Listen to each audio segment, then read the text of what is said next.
She was there in the front row of the Prada show wearing an outfit that cost more than my car. And you know what she did?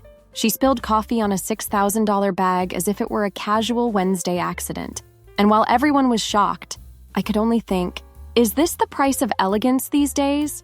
Deliberately destroying something expensive to show you can buy another? Hello, this is Carol from Lucrative Elegance.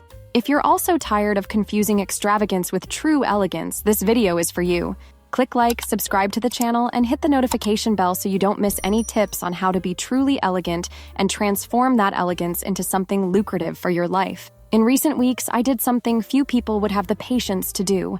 I watched and analyzed literally every show from Paris, Milan, and New York fashion weeks. And no, it wasn't easy.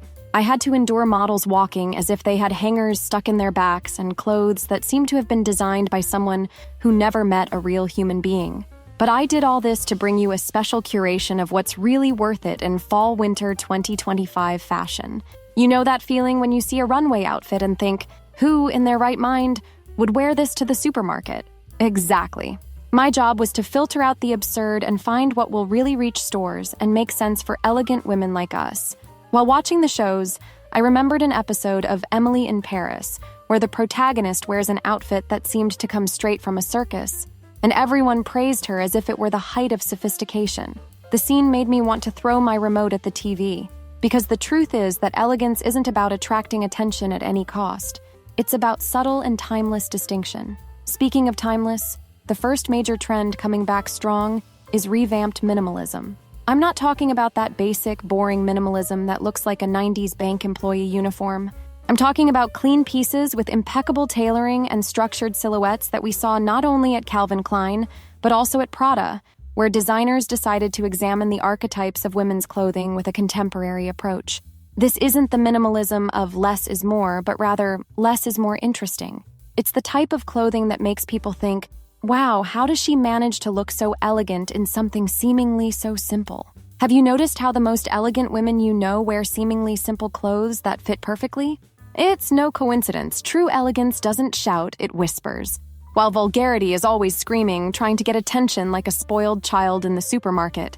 Another trend that will dominate 2025 and particularly excited me: more structured shoulders and well-defined silhouettes. In Paris, we saw the return of more dramatic forms, especially at Alea, with sculptural and futuristic versions. And I'm not talking about those exaggerated 80s shoulder pads that made women look like American football players.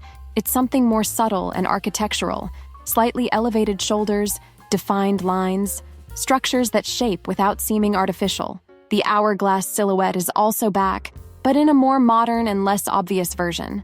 Think of a marked waist without looking like you're wearing a medieval corset that prevents your breathing. Remember when Madonna appeared at the Met Gala wearing a pointed corset by Jean-Paul Gaultier in the 90s? Everyone was scandalized. Now, marked silhouettes are back, but in a much more elegant and less theatrical way. It's as if fashion has finally matured and understood that we can celebrate curves without turning women into caricatures. And yes, we need to talk about the animal print that dominated the runways.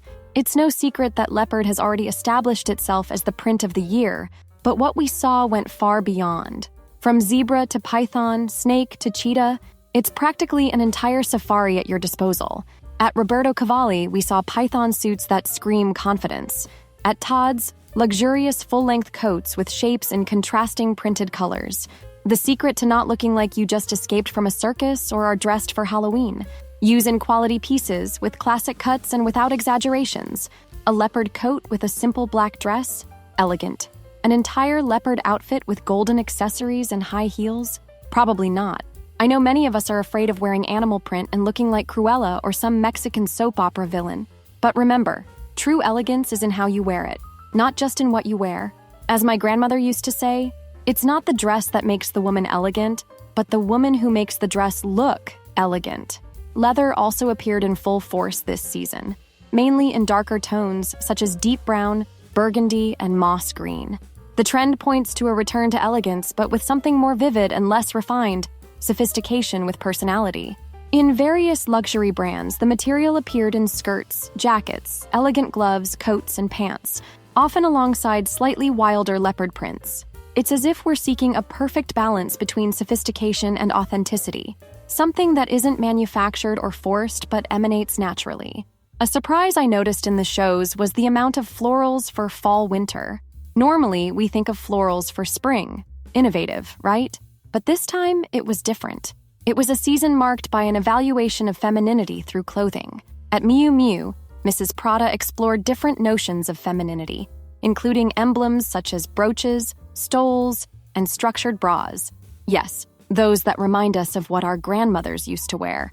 The florals are not just those typical dark background ones we usually see in winter, but also more colorful and artistic versions, almost like impressionist paintings.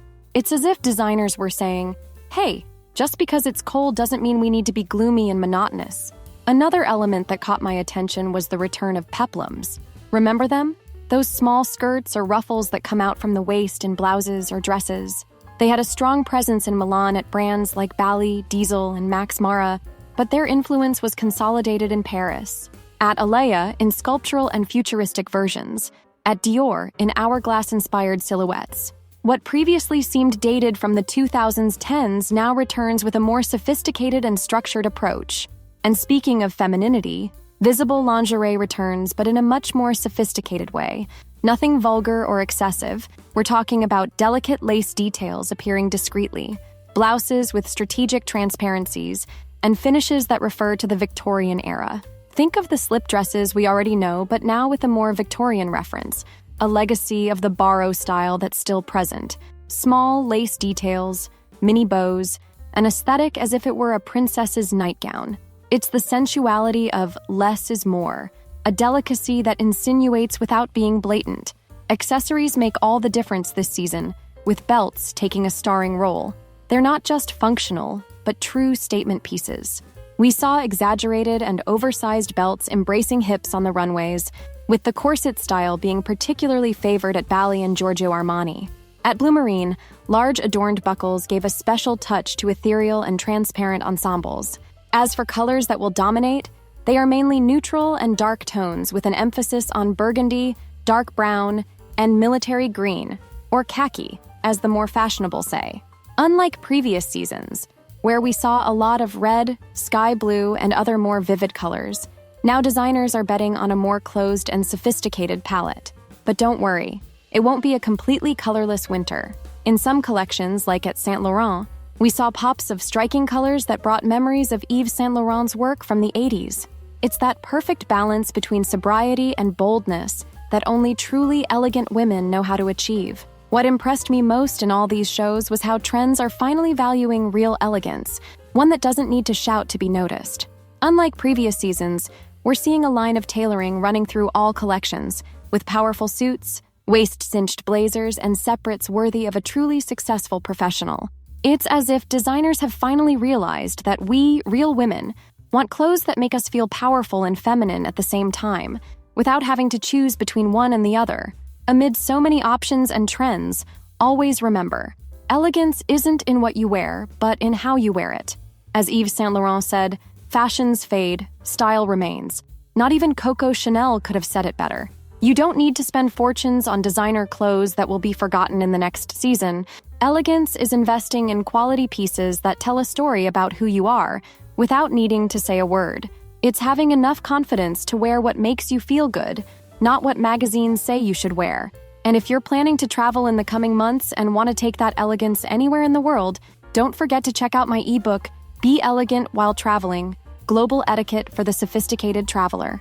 The link is in the first pinned comment below. After all, nothing is more elegant than knowing how to behave in any environment, whether in a cafe in Paris or a restaurant in Tokyo. I want to know, which of these trends did you like the most? Will you bet on revamped minimalism, or do you prefer more structured silhouettes? Will you venture with animal print or prefer to stay safe with neutral tones? Tell me in the comments. And if you want a part 2 of this video, just leave your like and subscribe to the channel.